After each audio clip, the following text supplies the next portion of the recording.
Hello बच्चों, welcome to Imbibe. This is Kajal Singh, your biology expert, and I hope everyone is doing awesome. I know बहुत stress में हो, बहुत ज़्यादा tension है, last minute बचा है, लास्ट कुछ ही दिन बचे हैं आपके CUET के एग्जामिनेशन के लिए एंड नीट बहुत सारे बच्चों ने नीट भी दिया था और CUET को एज अ बैकअप रखा था. So I know you guys are very stressed up about CUET, but tension not guys. Especially अगर मैं बायो की बात करूँ, यस तो आज हम डिस्कस करने वाले हैं हमारा सटीक strategy, yes, for last minute revision. तो आप बैच में आए थे, एम्बाइड लाइव क्लासेस बैठे थे, हमने बहुत सारे क्वेश्चन सॉल्व किए थे, हर चैप्टर से हमने जो है क्वेश्चन सॉल्व किया था, बहुत सारे कंसेप्ट हमने रिवाइज किए थे. तो ऐसा नहीं है कि हमारा रिवीजन हुआ नहीं है, ऐसा नहीं है कि तुम्हारी पढ़ाई हुई नहीं है. नॉट जस्ट दैट, आपने जो है बोर्ड एग्जाम भी बहुत अच्छी तरीके से दिया था. तो ऐसा नहीं है कि आप ये सारे सिलेबस पहली बार पढ़ रहे हो, आपने बोर्ड एग्जाम के समय भी 12वीं ही पढ़ी थी. अब अभी भी जो है आपका CUET में 12th ही है, आपका 11th नहीं है, यानी कि आपका नीट के इससे भी आधा सिलेबस खत्म हो गया. हाँ, बस एक ही चेंजेस थे कि आपके जो CUET का सिलेबस है वो ओल्ड NCERT के हिसाब से था, यानी कि कुछ ऐसे चैप्टर्स थे जो हमको पढ़ने पड़े, जैसे कि reproduction and organism, environmental issues, ये ऐसे कुछ चैप्टर्स थे जो कि आपके पहले अभी इस बोर्ड एग्जाम में नहीं थे, आपके नीट में नहीं थे, बट हाँ आपके CUET में बिल्कुल रहेंगे. बट टेंशन नॉट, इतना भी बड़ा जो है वो उसका वेटेज बहुत ज्यादा नहीं है उन चैप्टर्स का, और ना ही उन चैप्टर्स का ऐसा है कि कंसेप्ट बहुत ज्यादा डिफिकल्ट है टू अंडरस्टैंड, राइट. और प्लस हमने हर चैप्टर से जो भी आपके न्यू जो ऐड हुए हैं, यानी कि ओल्ड वाले जो हैं, जो अभी आपको नए पढ़ने पड़े थे, उससे भी हमने काफी क्वेश्चंस जो है बहुत अच्छी तरीके से सॉल्व कर लिए थे. सो इतना तो श्योरिटी है कि हाँ भाई हमने क्वेश्चंस लगाए हैं. बट फिर भी मैम लास्ट मिनट में क्या ऐसा करें, क्योंकि अब तो एंजाइटी हो रही है, स्ट्रेस हो रहा है, इतनी नेगेटिविटी छा रही है कि नीट खराब हो गया, अब CUET भी खराब करने वाले हैं. तो ऐसा कुछ नहीं है. नीट भी बायो का अगर आपने देखा होगा तो वही क्वेश्चंस आए थे जो हमने PYQs में किए थे, जो मैंने आप लोग को क्लास में सॉल्व करवाए थे लाइव क्लासेस में. मतलब अगर मैं आपको नीट का बताऊं तो हमारे 50 क्वेश्चन जूलॉजी के थे बराबर, वहां पे तो मैं सिर्फ जूलॉजी केटर कर रही थी. जूलॉजी में से 50 क्वेश्चन में से यस उसमें से 6 क्वेश्चन बॉट के आ गए थे, और 37 क्वेश्चन बच्चों, 37, आप लाइव सेशन देख लेना जहां पर हमने पेपर डिस्कशन किया था. 37 क्वेश्चन ऐसे थे जो मैंने खुद बच्चों को लाइव क्लासेस में करवाए थे. यानी कि आप समझ लो लाइव क्लासेस में हमने जो भी क्वेश्चन कराए थे, बड़े चुन चुन के क्वेश्चन कराए थे, और वही क्वेश्चन आपके एग्जाम में भी आए थे.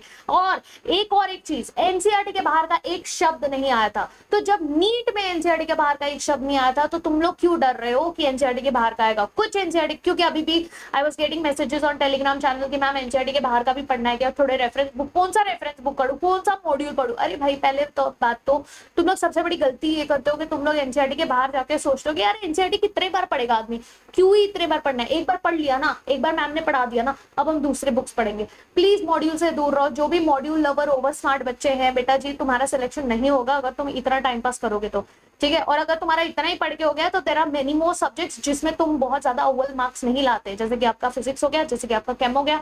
यस, बहुत सारे बच्चों का ऐसा होता है कि कितने बच्चे हैं जिन्होंने नीट में बायो में बहुत अच्छा स्कोर किया, क्यों? क्योंकि बहुत सीधे सिंपल एकदम अच्छे क्वेश्चन आए थे, बट उन्होंने फिजिक्स केम में परफॉर्म नहीं किया. क्यों? क्योंकि आप बायो बायो बायो बायो, अरे पता है तुमको बायो पसंद है, इसका मतलब ये नहीं कि आप पूरा टाइम बायो पे फोकस करोगे, वो भी एक्स्ट्रा चीजें पढ़ोगे बायो में और फिर फिजिक्स केम की बैंड बजा दोगे, तो वो नहीं करना है, ठीक है. तो अभी अगर हम CUET की बात करें तो ऐसा क्या कर सकते हैं लास्ट मिनट टिप्स की हम ये चीज ध्यान रख के आगे बढ़नी है. कुछ दिन बचे हैं, कुछ दिन, एक हफ्ता भी नहीं बचा है, कुछ दिन बचे हैं, और कुछ दिन में ऐसी क्या क्या चीजें हैं जो आपको दिमाग में रखनी है, जिसके बेसिस पे आपका जो है CUET क्रैक हो जाएगा. स्पेशली अगर मैं बायो की बात करूं तो this is going to be the best सटीक strategy for you guys to score 200 on 200. So let's begin with that. ठीक है, कुछ चीजें हैं, कुछ पॉइंटर्स हैं जो मैं बताऊंगी आपको. जो बच्चे मुझे पहली बार मिल रहे हैं, welcome guys, welcome bio hankers. My name is Kajal Singh. Yes, लिख लेती हूँ मैं, चलो लिख ही लेते हैं. यस, हाँ जी, मेरा नाम काजल सिंह है. I have done my MTech in biotechnology and it's been a long time that I've been teaching biology to students. वैसे तो नीट कैटेगरी में अगर आप देखेंगे तो मैं जू पढ़ा रही हूँ आप लोग को, बट ये CUET में मैंने आपका बॉट और जू दोनों कवर किया था. आज अभी हम जो है एकदम फोकस तरीके से, कान खोल के ध्यान से सुनना, बहुत ही कम टाइम में फटाक से बताऊंगी, ज्यादा टाइम वेस्ट नहीं करेंगे. एग्जाम का टाइम है, आपका ज्यादा से ज्यादा टाइम समय बचाना है. यस, पहला पॉइंट, जो आपको ध्यान रखना है ये बचे हुए दिन में। यस, पहला है कि आप इंपॉर्टेंट टॉपिक्स पे फोकस करें। Yes, you have to focus on important topics. अब ये इंपॉर्टेंट टॉपिक्स मतलब क्या मैम, सभी तो इंपॉर्टेंट है, कौन सा इंपॉर्टेंट नहीं है? तो बेटा जी इंपॉर्टेंट टॉपिक्स मतलब अब आपके पास उतना टाइम नहीं है कि आप पूरा सिलेबस करें, आपके पास पूरा सिलेबस करने का बिल्कुल भी समय नहीं है।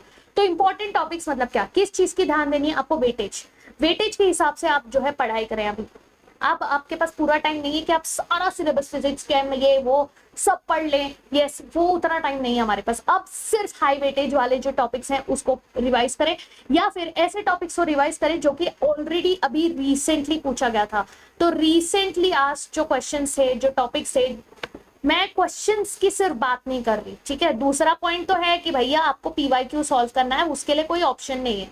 जो भी पीवाईक्यूज अभी रिसेंट पेपर्स आए थे वो रिसेंट पेपर्स को आपको सॉल्व करने हैं, ठीक है।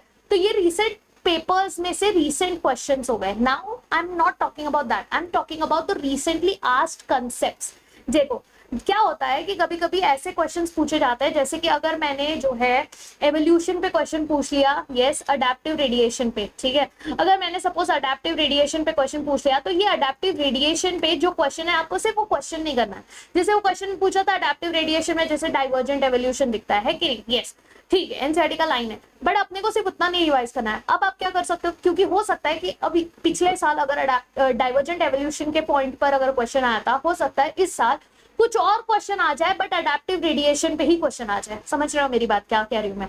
यस, जैसे बायोगैस का है, अगर बायोगैस के इस पे क्वेश्चन आ गया कि अच्छा मिथानोजेंस यूज होते हैं, तो जरूरी नहीं है सिर्फ वही क्वेश्चन आएगा। हो सकता है बायोगैस के कंसेप्ट पे, बिकॉज वो पिछले साल कंसेप्ट यूज हुआ था, हो सकता है उस कंसेप्ट पे क्वेश्चन आ जाए। तो अब कंसेप्ट बेस्ड पढ़ाई करना चालू कर दो कि अच्छा पीवाईक्यू में ना ये टॉपिक पे क्वेश्चन आया था, तो ये कंसेप्ट हमको पढ़ना है। तो रिसेंटली आज जो कंसेप्ट थे वो पढ़ने हैं, ठीक है। ये चीज पे बच्चे ध्यान नहीं देते, बच्चे से पीवाईक्यूज पे ध्यान देते हैं। बेटा जी पीवाईक्यूज को स्टडी करने का मतलब ही वही होता है कि आपको उससे रिलेटेड वो कंसेप्ट अच्छे से आना चाहिए, क्योंकि हो सकता है कि वो क्वेश्चन रिपीट ना हो बट वो कंसेप्ट रिपीट हो जाए। तो आपको रिपीटेड जो है कंसेप्ट आपने ध्यान देना है, ठीक है। ये दूसरा पॉइंट हो गया कि पीवाईक्यूज तो कर रही है, तो बाय डिफॉल्ट आपको करना ही है, ठीक है।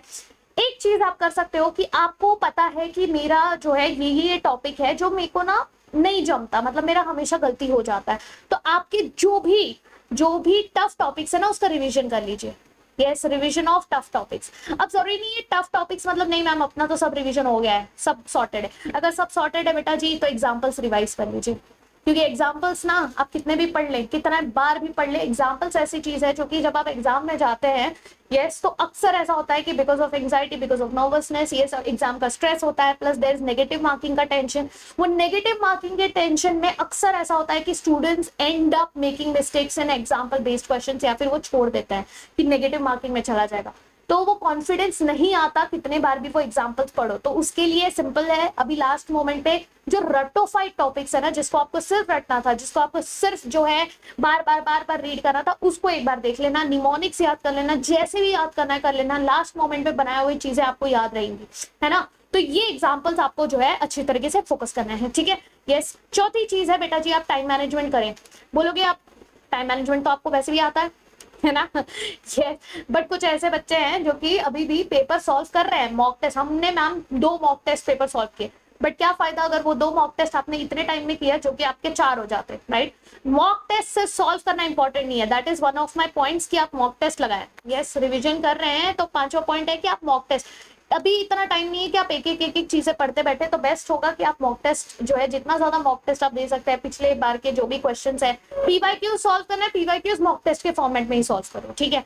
एंड बेस्ट तरीका तो ये होगा कि आप जब मॉक टेस्ट दे रहे हैं प्लीज मेक श्योर कि आप टाइमर लगा के करें, because it makes no sense अगर आप वो क्वेश्चन को जो है 2 मिनट लेके सॉल्व कर रहे हैं बट आपके एग्जाम में 1 ही मिनट दिया है। Although you will reach to a correct answer, but still it will be of no use. Why? Because आप एग्जाम में आपको उतना टाइम मिलेगा नहीं, और एक करेक्ट आंसर 5 मार्क लेने के चक्कर में आप बहुत सारे क्वेश्चंस छोड़ देंगे।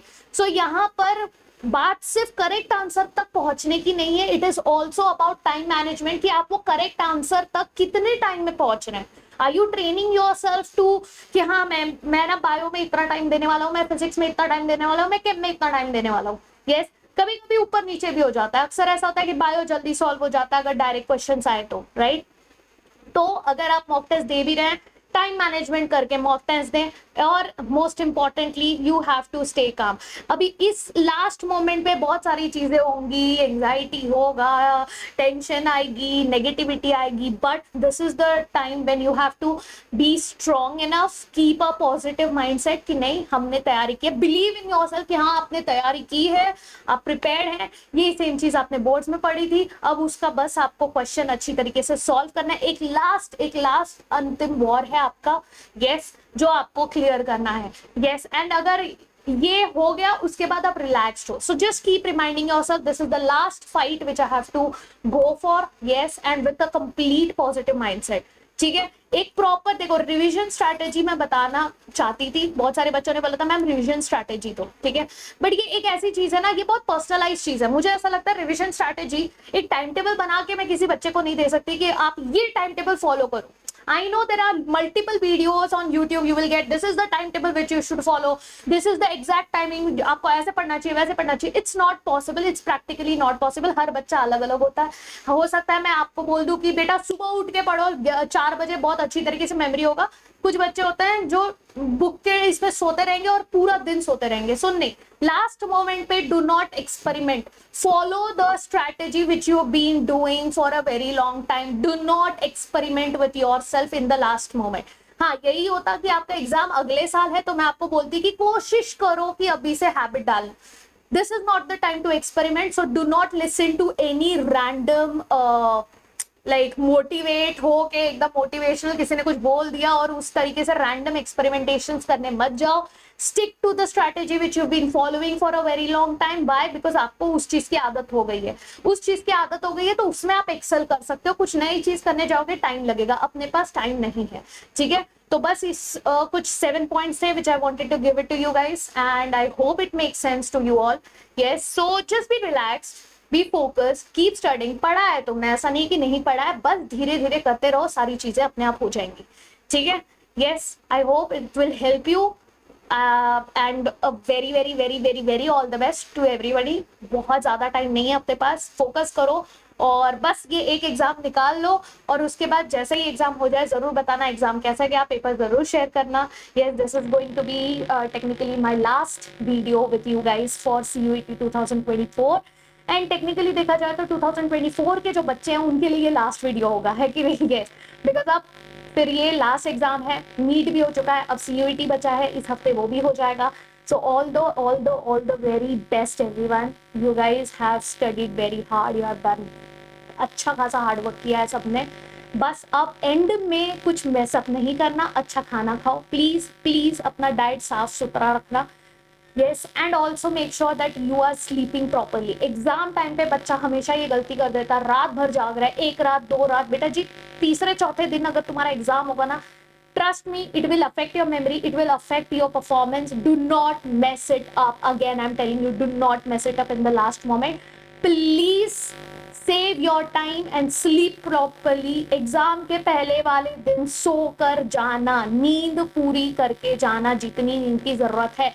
Sleep and nutrition is very very very crucial part of your just exam के पहले वाले दिन क्या फॉलो करना है, ठीक है। कोई जंक फूड नहीं, एग्जाम का दिन में इतना नर्वसनेस होता है कि यही वो टाइम है जब आपको जो है दुनिया भर का डायरिया हो जाएगा, नॉइजिया हो जाएगा, यस ये सारी चीजें हो जाएंगी। तो please do not mess up with your health, okay. Eat clean, sleep properly before exam, just relax yourself और फिर जाओ, ठीक है। एग्जाम हॉल में थोड़ा टाइम से पहले पहुंच जाना, हड़बड़ एंड सेकंड में मत पहुंचना, उधर जाके रेस्ट कर लो, कोने में आसपास के रेस्टोरेंट में बैठ जाओ, चलेगा। एग्जाम हॉल पर 1 डेढ़ 2 घंटा पहले पहुंच जाना, ठीक है। वहां पर कहीं बैठ जाना, आराम से कुछ खा लेना, या ज्यादा हेवी मत खाना, नींद आएगी एग्जाम टाइम पे। सो जस्ट मेक श्योर कि आप ऐसा कुछ स्टेप ना ले जिससे आपको हड़बड़ी हो या फिर बहुत ज्यादा पैनिक हो, ठीक है। और टेंशन मत लो यार, हो गया है, बस लास्ट एग्जाम, एक लास्ट एग्जाम है, कर लो अच्छे से, फिर सब सॉर्टेड है। एग्जाम के दिन मिलेंगे हम लोग डिस्कस करने के लिए कि आपका एग्जाम कैसा गया। तब तक के लिए just keep studying, be focused, take care everyone and all the very best. See या।